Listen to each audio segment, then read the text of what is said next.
रोहित जी शायद ज्वाइन हो गए, मैं एग्जिट कर रहा हूँ। हाँ मैं भी एग्जिट कर रहा हूँ। संदीप जी आप कर लो एक बार। आवाज आ रही है सर? वीडियो ऑन कर लो। ठीक है, मैं एग्जिट कर रहा हूँ।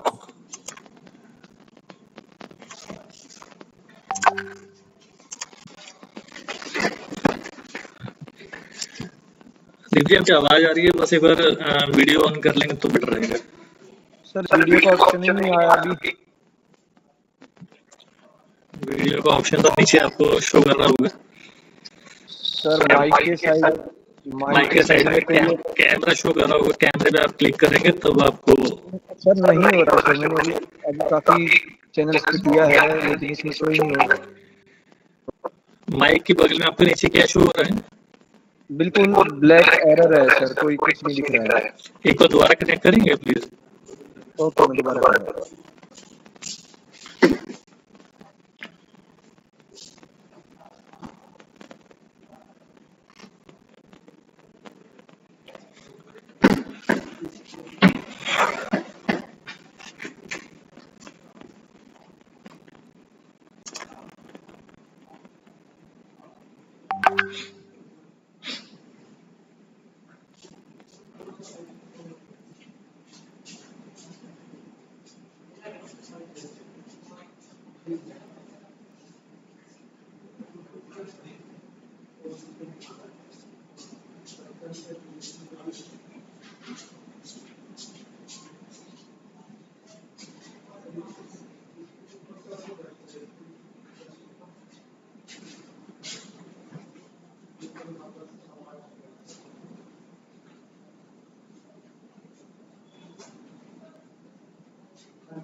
उनका वीडियो ऑप्शन ही नहीं आ रहा था,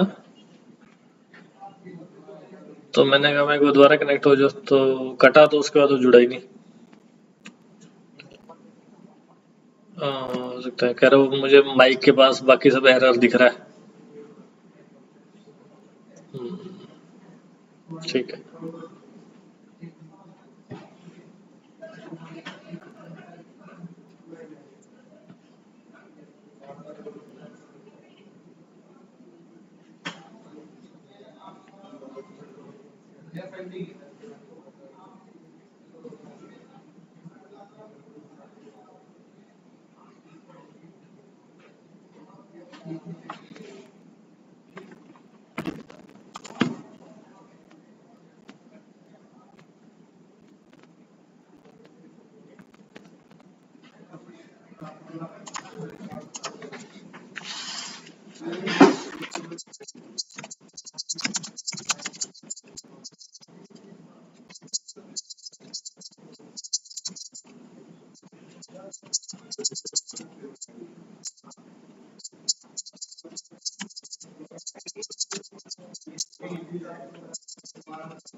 कैसे हैं जबी जी?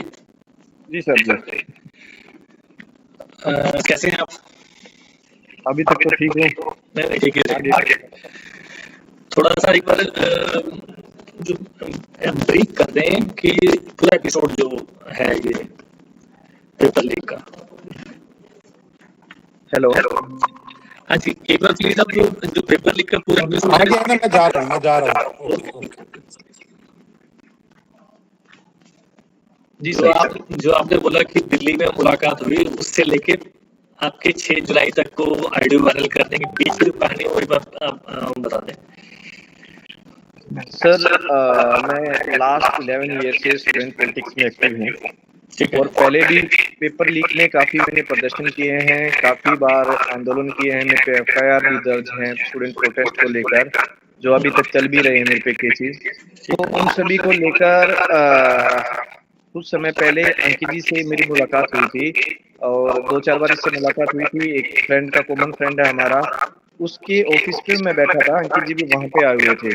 तो इनके पास कॉल आता है, कॉल आके फिर ये बाद में कॉल डिस्कनेक्ट होता है। ये कहता है कि 2021 में मैं एक साथी था जिसका नाम संजीत है, उससे मिला था और उसने मेरे फ़ोन से फ़ोन किया था और फ़ोन करके कोई यूपी, बिहार के बंदे आए थे और उससे मिले थे। तो उस टाइम पे उन्होंने मेरी उम्र पूछी थी कि भई क्या उम्र है आपकी? अंकित ने जवाब दिया कि भई क्या करोगे? बोले कि आपको गवर्नमेंट जॉब लगवा देंगे। उस दिन के बाद से अंकित जी ने के फ़ोन में इनका नंबर सेव था और उनके फ़ोन में अंकित जी का, क्योंकि उनके फ़ोन से फ़ोन कनेक्ट हुआ था। जो इनका कॉमन फ्रेंड था, उस कॉमन फ्रेंड ने उनसे बात करना बंद कर दिया था। उनका आपसी कोई डिस्प्यूट हो गया था। वो अंकित जी के से बार-बार कॉन्टैक्ट करते कि भई उस संजीत से मिलवा दो, उनसे बात करवा दो। लेकिन इसने भी कहा कि भई अब मेरा कोई संपर्क नहीं है, मैं नहीं करवा सकता। तो उन्होंने अभी रिसेंटली कुछ महीने पहले अंकित जी के पास फिर से कॉल किया। उन्होंने कहा कि भई अगर इंटरेस्टेड हो तो हम जितने भी गवर्नमेंट जॉब्स होंगी या नेट के एग्ज़ाम होंगे सभी के पेपर करवाते हैं और आपको एडवांस में पेपर पढ़वा देंगे, और अगर आप करवाना चाहते हो तो बता दो। तो उस टाइम पे अंकित जी ने मेरे को ये चीज़ें बताई, तो मैं एक्टिवली काफ़ी प्रोटेस्ट में एक्टिव था। तो मेरे को अंकित जी से कहा कि भई कोई ठगी का गिरोह होगा ये, और शायद वैसे ही बहका रहा है। तो फिर बाद में हमने एक रणनीति बनाई कि एक बार एक्सपोज़ करके देखते हैं इनको कि ये गिरोह है या सच में पेपर लेकर आता है। तो काफ़ी समय बीत गया था, उसके बाद हमारी इससे रिलेटेड कोई बातचीत नहीं हुई। तो मैं जंतर मंतर पर जब अभिजीत दीप जी आए तो उस टाइम पे एक्टिवली मैंने पार्टिसिपेट किया। स्टेज पर हम 5-6 लोग थे अभिजीत जी के साथ। मंच संचालक भी मैंने किया जब फर्स्ट डे अभिजीत दीप जी आए। उसके बाद फिर 20 को दोबारा से जंतर मंतर पर प्रोटेस्ट हुआ। उस टाइम भी मैं स्टेज पर ही मंच पर मंच संचालक कर रहा था, स्टेज पर ही मौजूद था।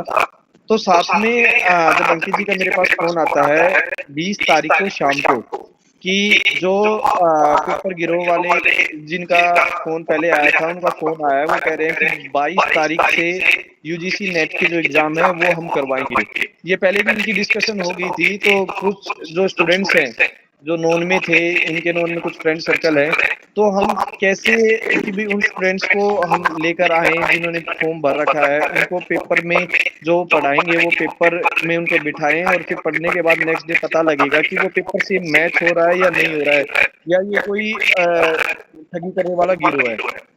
तो 7-8 लोगों की कोई टीम आई, जो अपने आप को बिहार, दिल्ली, उत्तर प्रदेश से बता रहे थे। उसमें से एक मनोज नाम का व्यक्ति, अंकित जी ने अभी साथ ही बैठे अंकित जी, इन्होंने मेरे को एक लिस्ट प्रोवाइड करवाई जिसमें मनोज, संतोष और एक का जो मेन आदमी है उसका नाम नहीं बताया उस बंदे ने।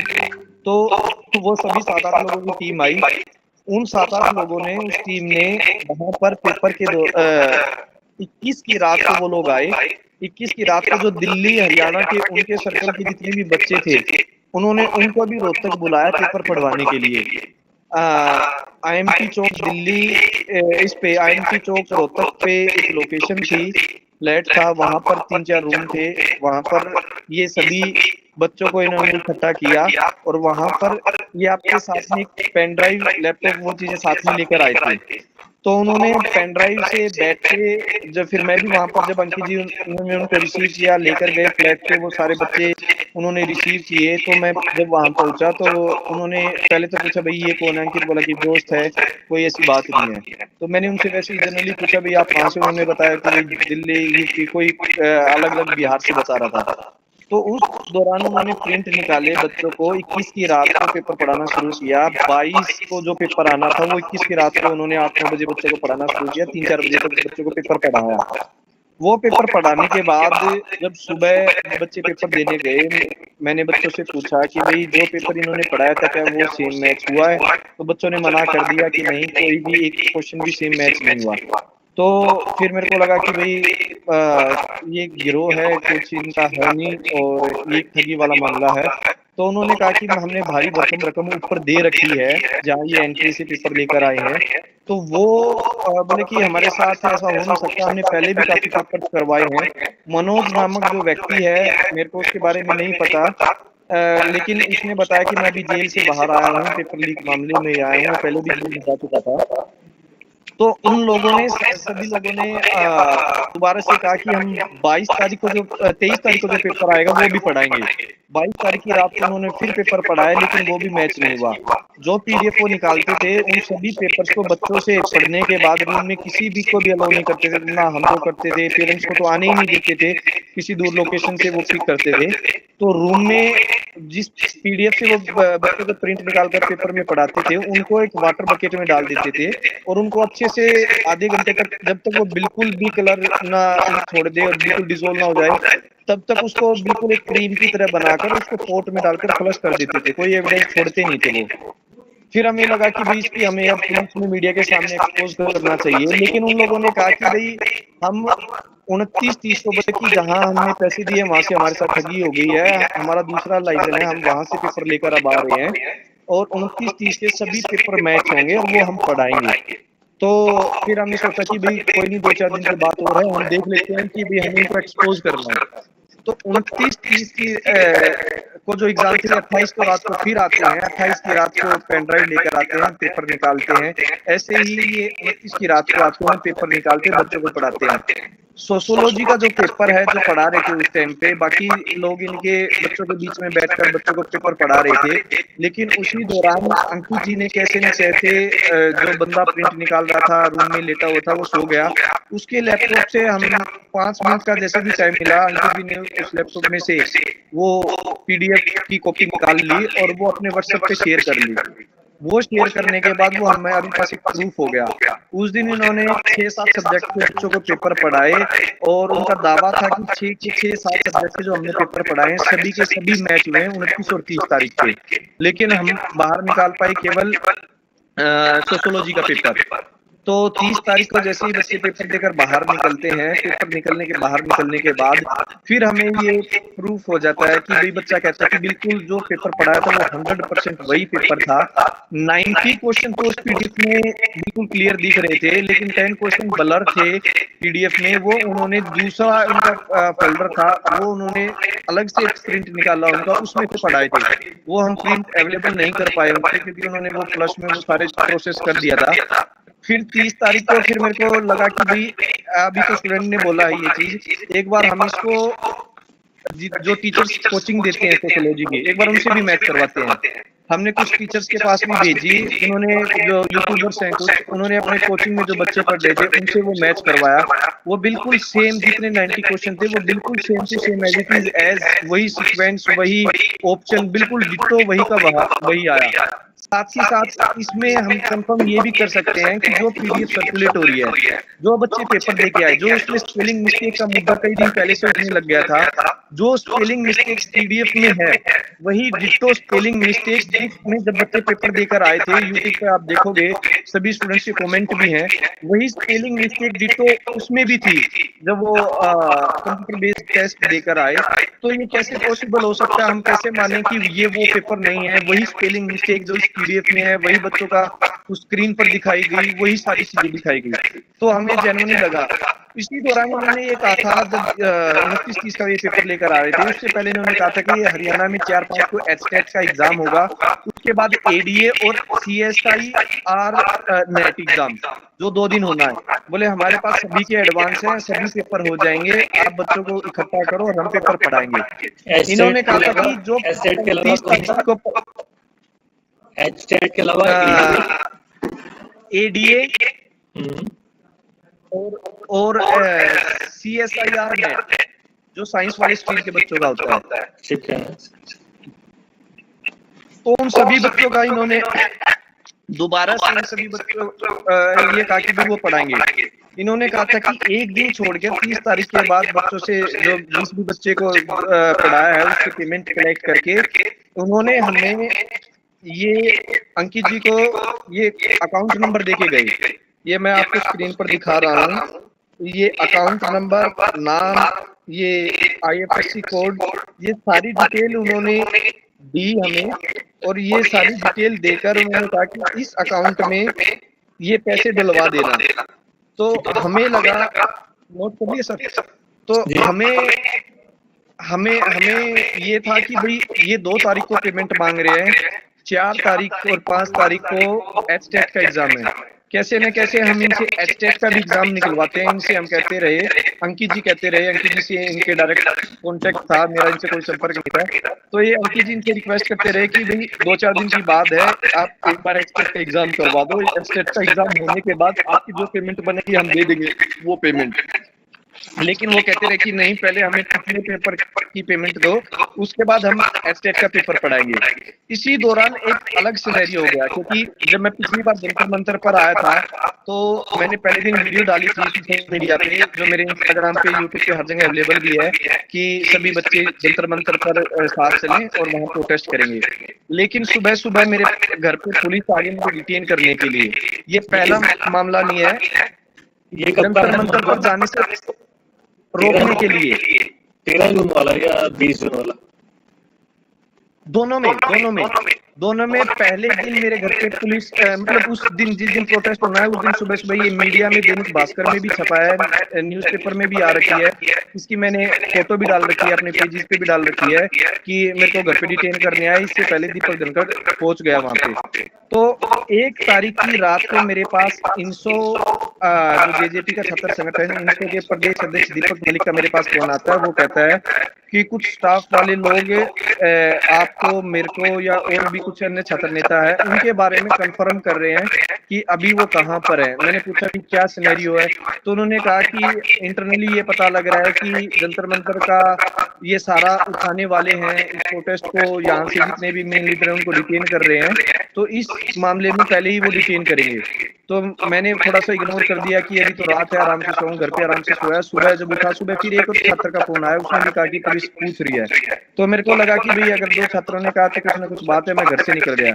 घर से निकलने के बाद मैंने अंकित जी को कॉल किया, मैंने अंकित जी से पूछा भाई ये सिनेरियो है, ये बातें हैं, तो एक बार उनसे कांटेक्ट करो कि वो एचटेट का कब लेने वाले हैं, क्योंकि अगर उन्होंने डिटेन कर लिया तो हम एक्सपोज नहीं कर पाएंगे। तो उनसे बात की, उनकी वही जिद थी कि भाई हमें पेमेंट दो, उसके बाद हम एचटेट का पेपर पढ़ाएंगे।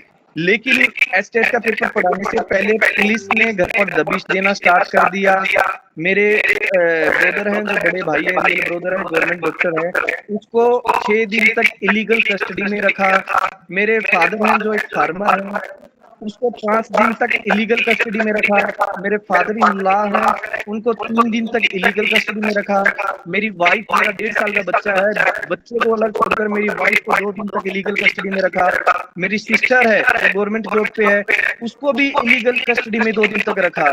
तो इतना प्रेशर, किसी क्रिमिनल कोई मर्डर कर देता है, इसके परिवार को, जिसका उसको लेना देना ना हो, पूरे परिवार को, अंकित की फैमिली को, हमारे सर्कल को, सबको डिटेन कर लिया। सरकार को भनक लग गई थी, क्योंकि हमने कुछ जगह मीडिया वालों ने कुछ साथियों को बताया कि हमें इसे एक्सपोज करने वाले हैं, तो उनको आभास हो गया कि ये मुद्दा नेशनल लेवल पे मुद्दा बन जाएगा अगर इन्होंने एक्सपोज कर दिया।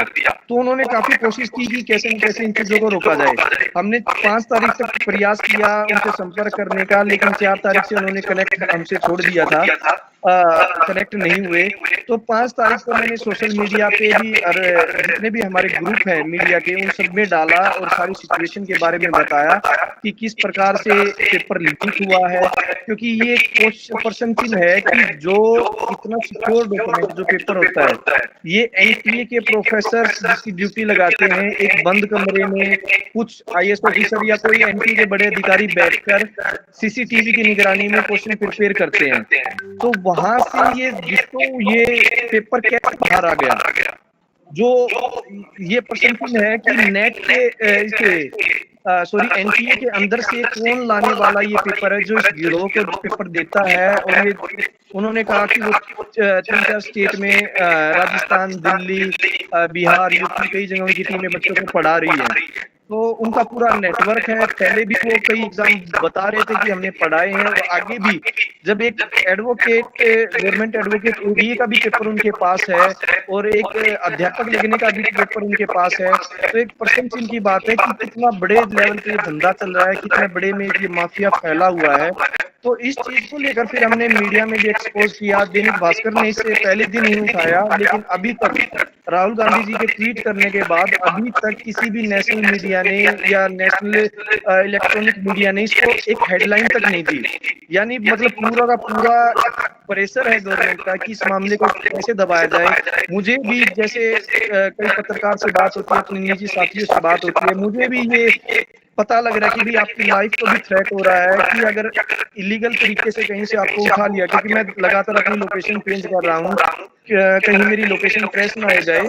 अगर उन्होंने इलीगल तरीके से पकड़ लेते हैं तो इस पूरे मामले को ये दबा देंगे, इसको बंद कर देंगे, क्योंकि हम आई विटनेस हैं, हमारे सामने पेपर पढ़ाया गया, हमारे सामने सारी चीजें हुई, उन लोगों के फेस हम जानते हैं जो पेपर लेकर आए हैं, तो उसकी पूरी चेन को एक्सपोज करना चाहिए, सीबीआई इंक्वायरी होनी चाहिए, साथ ही साथ सारे फोरेंसिक एविडेंस जितने भी हैं उनकी फोरेंसिक जांच होनी चाहिए, जितने भी एनटीए के जो प्रोफेसर ने ये पेपर बनाए हैं 29-30 तारीख के, मैं तो ये कह रहा हूँ कि सारे के सारे की जांच होनी चाहिए, क्योंकि उनके पास जो उन्होंने 22 और 23 तारीख को पढ़ाया था पेपर, उसी में भी ऐसी टाइप के सिग्नेचर थे, यही चीजें थी, वो भी एक पेपर सेट हुआ था, वो सेट आया नहीं, लेकिन जो इन्होंने ये सेट पढ़ाया ये बिल्कुल डिट्टो मैच हो गया।